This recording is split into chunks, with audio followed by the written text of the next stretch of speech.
koroni to tudo tulo kod chapni gikoso kwe mosebedo kanyo kanene sikunde mapacho kaendi kod rochruok mar arita mosebedo ka jimbore thur kaendi kinde ka kinde kane giloso kotelegi kanyondo kod jagoro margi maduong' e riwruogno mano kanyo ko migosi Collins Oyu e kinde romo margi mabende ne gibago kanyo kar chung' od bura ma Narok East ne giyango kanyo eko ni jotelo mapacho kaendi ma ok osebedo ka nyiso kido makare ne jopuonjre kod jo Kenya mangima kaachiel kod jonyuol bende ma ok osebedo kanyo ka reyo nyithindgi nindo makare en achiel kuom wechego eko mosemiyo jopuonjre wiyegi osebedo ka oyombore.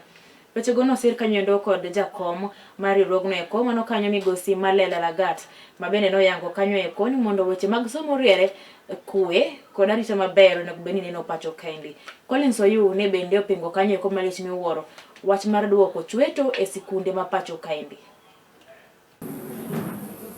And I'm asking leaders, who can accuse? Why do you want to accuse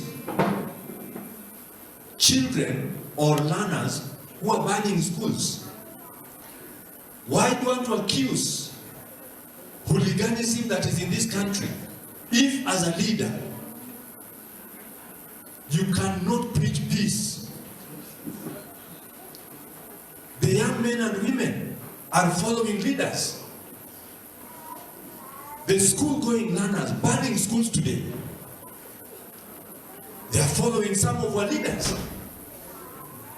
Leaders who cannot even respect themselves and know that peace is instrumental for development. Let us not cheat ourselves. If the press is here, kama mkuu ama kiongozi wa walimu, I want to say here and now, what is happening in this country, in the crooked trajectory, leaders have a share. Leaders have a share.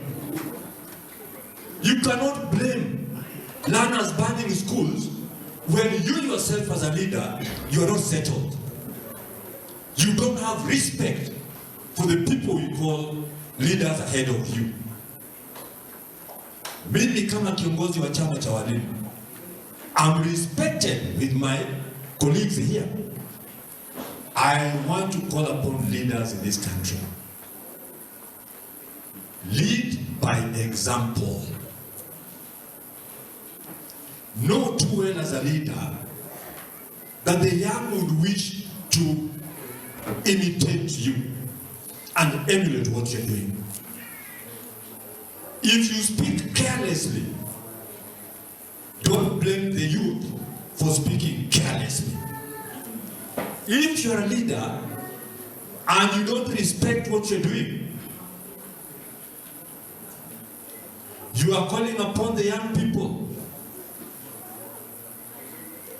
for rebellion.